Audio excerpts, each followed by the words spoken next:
Her dad kissed her cheek before helping to take her bags out to the car. It was a 3-hour drive back to her hometown, and they chatted for most of the way. Rachel, eager to catch up with news about friends and family, and her dad, keen to hear about a university course. She told him all about her studies and the new friends that she had made. She talked for what seemed like ages, but she was careful not to mention the visions that had been troubling her. She wanted to have a break from them for a while too. The last one had been of a Holocaust, and Rachel had no idea when or what it was leading up to. With her mind partially distracted by her thoughts, she finally registered her dad's conversation again. He was trying to tell her something, but she'd become absorbed by the memory of her vision. "Sorry, what was that?" she asked. "I said, your mum and I have hired a beachside unit on the coast for a couple of weeks. We thought you might like to come too. It was your mum's idea, sort of a surprise. Is that okay? Are you okay?" "Yes, sorry, Dad. I'm just tired. I haven't had much sleep lately." "Don't worry, I understand," he said. "I remember all those parties and late nights I had when I was at uni. It was lucky we got any sody down at all." He smiled to himself as he stared up the road, being kept company by memories from his past. Rachel couldn't help but think to herself that maybe her sort of parties might have been just a bit too wild for her dad, or anyone else for that matter, to deal with. She reclined her seat slightly and settled back into the headrest. Closing her eyes, she did her best to push the image of blackness out of her mind until they finally arrived home and pulled into the driveway. Her mum gave her a huge hug. They left her dad with the bags while they walked with their arms around each other down the driveway to the house. It felt good to be home again. Rachel went up to her room and changed quickly before coming back down to one of her mum's legendary roast dinners. After dinner, the conversation turned to Rachel's aunt and her cousins. In particular, Stephen. Stephen had finished his scholarship and had done very well. He had completed his studies with honours and had been offered a really good job with a computer company.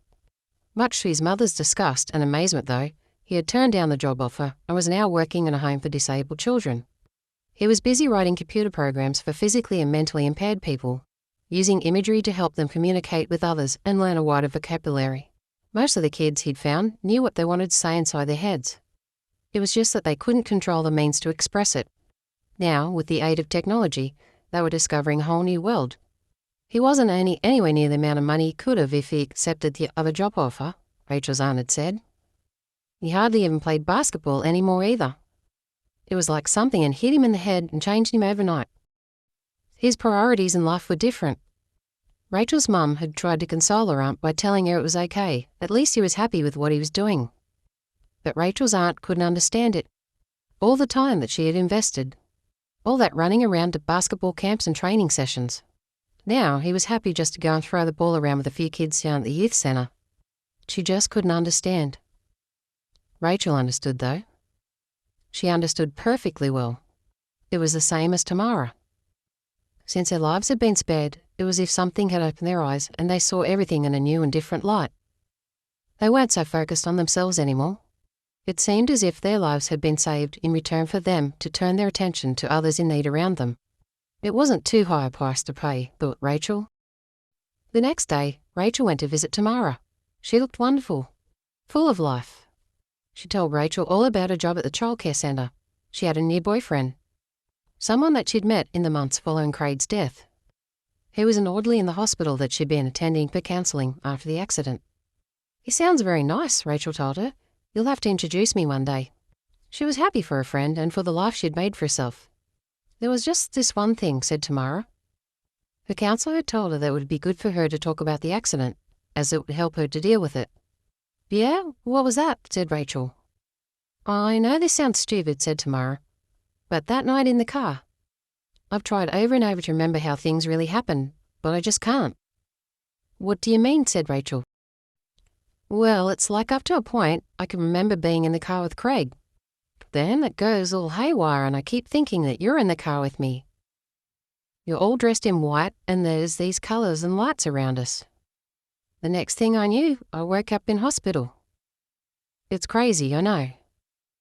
I thought I must have hit my head really hard or something, but the doctors say there wasn't a scratch on me.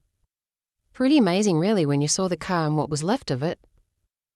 My shrink just reckons it was my mind's way of dealing with the shock of the accident. Pretty weird though, huh?" "Yeah, pretty weird," said Rachel. She couldn't believe she'd actually been in the car. How? Well, this time, these so-called visions, where she thought she'd only been watching, she'd somehow managed to project herself there. The little Mexican boy. She'd actually taken him somewhere. The soldier. What was happening to her?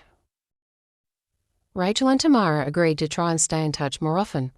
The next day, Rachel and her parents left for the coast. The trip took about half the day, and it seemed just like old times to Rachel. Sitting in the back seat and listening to her parents' comfortable chatter in the front.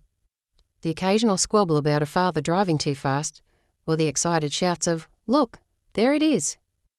As the blue line of the ocean on the horizon began to appear through the hills, was the only thing that broke the monotonous drone of the car's engine. This was just what I needed, thought Rachel.